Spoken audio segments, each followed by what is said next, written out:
Right, good morning, Year 10. So this is an introduction to our new topic, which is the history of the Cold War between the Soviet Union and the USA. Now, these first couple of lessons are going to be kind of introducing you to the origins of the Cold War, so why it started. Now, this GCSE paper is an international relations paper. So the idea is we're going to be looking at the relationship between the USA and the Soviet Union from 1945 to 1973. We're going to be looking at some of the major conflicts that happened in a period that's known as the Cold War. So it's a very interesting paper because we get to study lots of different parts of the world where the Cold War broke out, because as we're going to see, it was a global conflict. And for these first 2 or 3 lessons, we're just going to be looking at why this conflict between the USA and the Soviet Union, what is Russia today, why that conflict came about. So we're going to be looking at the origins, why it started. Okay, I'd like you to get some line paper or your exercise books, and I would like you to just get down this title and keyword for today's lesson, Year 10. So, title of today's lesson is The Cold War. Why did communist and capitalist ideas come into conflict? So we're going to be thinking about the differences in the ideas of communism and capitalism, and then thinking about why they came into conflict. So, what I'd like you to do is, once you've got that title down, and our key word for today, which is ideology, a system of ideas about how society should be run. I also like you just to pause the video for a second, and once you've got on your title and your keyword, start a question, just see what ideas you've got for this. The Cold War has sometimes been called a war of ideas by historians. I'd just like you to jot down maybe a bullet point of what you think they mean by this. What do they mean by the idea of it being a war of ideas? Okay, so just pause the video here. Make sure you've done those 3 things.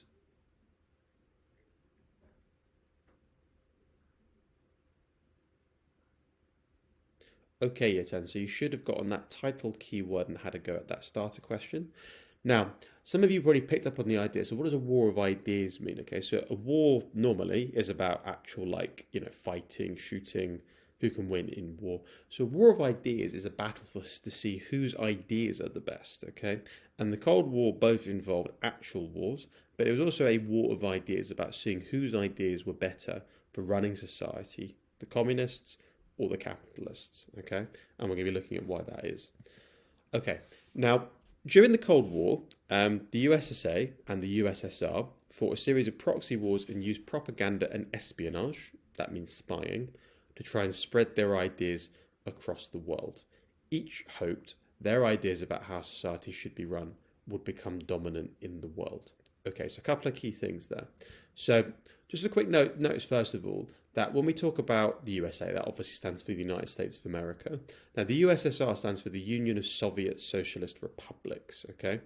Now the Soviet Union was made up of Russia, but also some other countries which today are independent, so places like Kazakhstan, for example, or Tajikistan, or Ukraine, Belarus. So the reason why it's incorrect to say Russia is Russia was the biggest country in the Soviet Union, but it wasn't the only one. You want to think about an easy example. England is the biggest country in the UK, but it's wrong to call the country England because it also includes Scotland, Northern Ireland, and Wales, okay? So the Soviet Union is Russia plus these other countries, which are also independent now. Okay, now what the USSR and the USA try and do during the Cold War is they use propaganda, one-sided information, they use spying to try and spread their ideas across the world. So the USA wanted to make the whole world capitalist, the Soviet Union wanted the whole world to become communist. So they were systems that were trying to dominate the world and spread their ideas. So the communists wanted the world to become communist, America wanted the world to become capitalist. Now the USA wanted to spread a model of liberal capitalist democracy, whereas the USSR was founded on the ideas of Karl Marx, who wrote the Communist Manifesto, and it wanted to spread its own version of revolutionary communism across the world. So one of the reasons these two systems came into clashing was they had very different ideas about how their society should be run, which might not have created conflict if they didn't want to then spread them to other countries. Because then obviously if you think about it, if the Soviet Union is trying to spread communism and the USA is trying to spread capitalism, that means that they're going to be in competition across the world. They're going to be trying to, say, get China to join their system, or newly independent countries in Africa to join their system. So they come into conflict because they are trying to spread their ideas into all these other countries around the world. And their ideas are very, very different, okay? Now, your main focus today is just to think about why the ideas about how society should be run were very different in capitalism and communism. I'm going to give you a kind of simplified lesson today on the differences between communism and capitalism. So, what we're going to be focusing on, as I've said, is what the basic differences were between communism and capitalism. We're going to see if we can think about the most important differences between each of them. And then finally, you're going to have a challenge question at the end of a quiz you're going to do today to think about, okay, why did both systems find it hard to tolerate the other one? And why did they come into conflict? So the easier thing is going to be to say, well, what are the important differences between each one? Harder one, okay, so why do those differences mean that they come into conflict with each other? Okay, so I'm just going to talk you through very quickly some of the differences between communism and capitalism. Now, you don't need to write all this down if you're doing note-taking now, which is probably a good idea, because you're going to have questions on these. But this is going to kind of give you a big overview introduction. So when you're doing your questions in a minute on some worksheets I'll show you, this is going to give you some of the big ideas. Okay, so first big difference between communism and capitalism, okay, was about how the economy was run, okay, which was really important for kind of how society was run overall. Okay, so first key thing to notice is that in a communist system, business and industry are state-owned with any profits going to the government. Now, what does that mean? Okay, so if we think about in our society today, say you get a company like Sainsbury's or Apple, okay, the company is owned privately by business owners, okay? In the case of Apple and Sainsbury's, by shareholders, people who own a share of the company. Now, in the communist and capitalist system, most industries and businesses were not owned privately by people. They were owned by the government, okay? So if you imagine Apple or Sainsbury's, instead of being owned privately by shareholders, the idea would be that they're owned by the government. Now, why did communists think that state ownership was a good thing? They thought it was a good thing because they thought, well, actually, businesses should be run and owned and worked by the people who actually work in them. So Sainsbury's, for example, the profits and the power should go to the people who work in Sainsbury's, not the people who own it. So the idea of state ownership was that it would allow the sort of profits that came from a business or an industry to be shared amongst the workers, but also amongst the rest of society. So remember, communism is all about the idea of like community, okay? It's about sharing and cooperation. So the idea was by having businesses state-owned, it meant that society as a whole could have a say in how they were run, rather than just private individuals, and also the profits that were made by the company could be shared with wider society and say, instead of being given to a small number of individuals, those profits could go to, say, run the health service better or the education or build housing. So the idea was about sharing profits by making the businesses government owned. Now, in a capitalist system, the businesses are privately owned by people who are known as capitalists, and most of the profits of those businesses go to the owners, okay? So they pay their workers a salary, but the profits will go to the people who actually own the company, okay?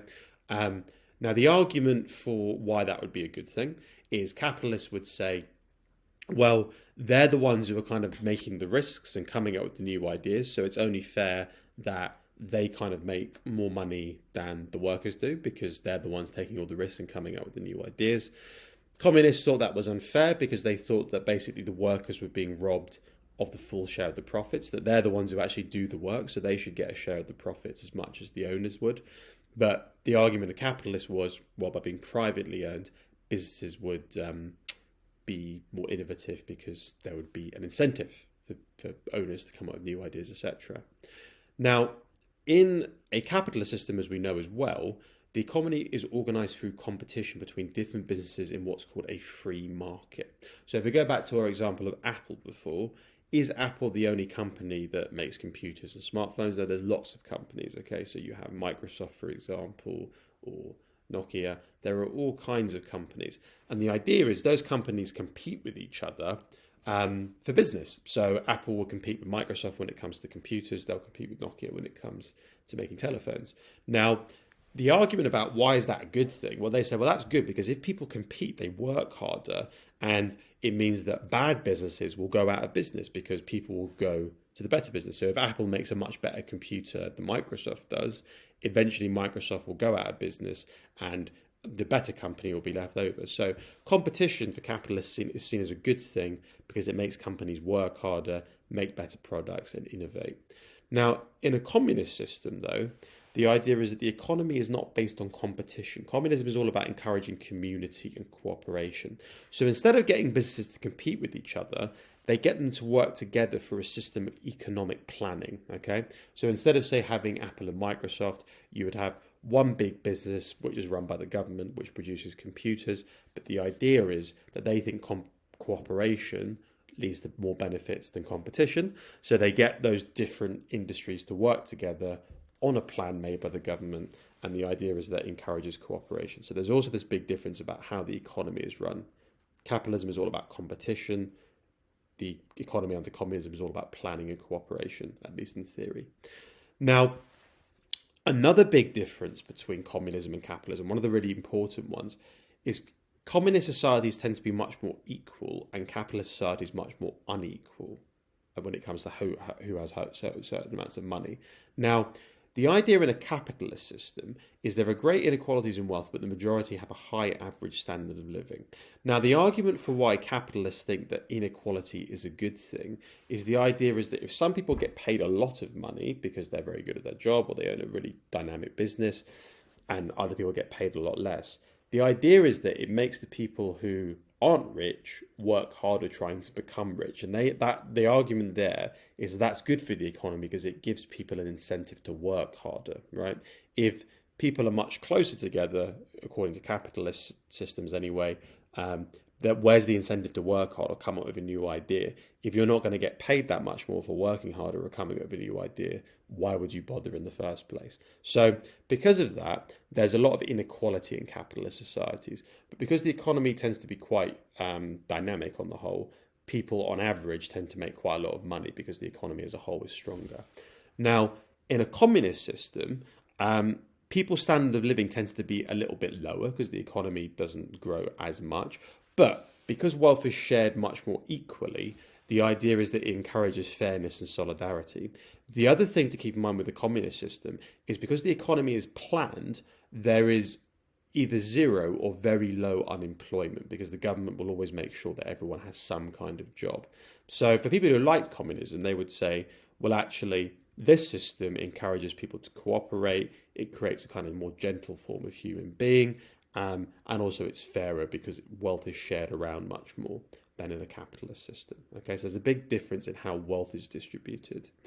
Now, another key difference between liberal capitalist countries and communist ones is about how the government is selected. Okay, now in countries like the UK, which are liberal capitalist democracies, okay, a key part of our politics is that the government is elected every few years by the people who select between different parties. So you might vote for the Labour Party or the Conservative Party or the Liberal Democrats, and the party that gets the most votes becomes the government. Now, in a communist system, as it was at least developed in the Soviet Union and Russia, they were what was called a one-party state, which meant that there were not multiple parties to pick between. There was only one party, which was the Communist Party. So they had elections, but you had to elect people who were members of the Communist Party. So I might elect person X or person Y, but both of them had to be members of the Communist Party in order to stand for election. Now, the argument, obviously, against that is some people said, well, one-party states encourage kind of corruption and dictatorship because if you can't vote the communists out of power, that's going to make them complacent and corrupt, and there's not really any check or balance on their power, okay? That's why people think that multi-party systems are better on the whole because you can change the government and that encourages them to be responsive to the people, etc. Now, the argument of the communists was, well, in a capitalist society, your choice is kind of an illusion because actually all the main parties are committed to running the economy in a fairly similar way, which is capitalist. So they would argue that although you have the choice in a capitalist system, they would say that choice is kind of an illusion because there aren't actually that many fundamental differences between the sides. The way that they justified a one-party state was the idea was, well, if we let other parties stand in elections, people will stand in order to undermine communism and try and bring back capitalism. So they justified a one-party state on that basis. Now, the final thing is to do with what kind of rights were emphasized. Okay, now in liberal capitalist societies like America, especially, the most important kind of rights were individual rights. Okay, so your right to, for example, freedom of speech or freedom of movement, be able to travel where you wanted to, freedom to think what you wanted, and also to own private property. Okay, so the main rights that were emphasized in the American capitalist system were all about the rights of the individual. Okay, now in communist systems, individual rights sometimes can get a little bit put by the wayside. So, for example, freedom of speech, etc., can sometimes be limited because newspapers might be, for example, controlled by the government. But what they do tend to emphasize is the idea of social rights, okay, the rights that we have for each other in society. So, for example, things like right to healthcare or right to education. So, for example, if you go to a country like Cuba, which is still communist today, although it's a one-party state, only the Communist Party are allowed to stand. There is some censorship of the media. There is a very high level of education and healthcare. So Cuba has much better healthcare and education than the capitalist countries around it, like Jamaica or Haiti. And that's because they emphasize the idea of social rights being very important. Okay, so there are big differences as well in terms of what kind of rights are seen as the most important, social rights or individual ones. Okay, guys, so that's a very short introduction then to the differences between communism and capitalism. Now, what I'd like you to do now, and I'll just quickly show you this before you do it on your own. Oh, has it disappeared now? Maybe it has. 1 second, guys. Yeah, there we go. Cool. Okay, so what you've got here is a worksheet, and you've got one for communism and one for capitalism. So I've done here a very short overview about what each system involves, so what communism involves. I've also got a little bit about why some people love the idea of that system and why other people hated it. Now, what you've got for each one is you've got 7 to 8 questions, okay, which I want you to answer after just reading them, okay?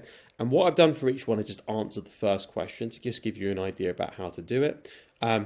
I'd like you to complete it in the Word document. So you've each got your own copy of this one, so you can just type in the answers underneath each question. So I've done the first one for you on this one. Question 1, who own businesses and industry under communism? Businesses were owned by the government. Then you do the other 7 yourself. The questions mostly go in the order of the text. So if you just flip back and forth between the questions and there, you should be able to find most of the answers. Try and put the answers in your own words where you can. Think carefully about your answers before you write them. Don't just copy and paste them from the text, okay? So you've got 3 things to do. So you've obviously watched this video. The second one is you need to answer those questions on communism and capitalism. The final thing you then need to do is I'm going to set a multiple choice question quiz in a second, which I'd like you guys to do after you've watched this video and answered those questions. Now, they're going to be multiple choice questions, except for the last one, which is going to be a harder one. I want you to kind of write an extended paragraph for this one, which is I want you to think about why communist and capitalist societies came into conflict with each other, which is a harder question. You're going to do that in your own words, but you're going to think about what the key differences between the systems were to answer that question, okay? Now, guys, I will be available to answer questions online, so if you have questions, type them in reply to the lesson message, and I will get back to you. In the second part of the lesson, I'm just going to set you a shorter bit of work, which is going to be you're going to have a knowledge organizer that you're going to do some revision from, okay? So I'll upload another very short introduction to that in the second part of the lesson. This should take you about an hour, 10 hour, 20 minutes, okay? I will also put a extension video that's going to explain a little bit more about the ideologies, which I think you'll find quite useful, okay? So have a good lesson, Year 10. If you've got questions as you're going, if you're not sure, please reply, because I'm sure if you've got the question, someone else will, okay? Have a good lesson.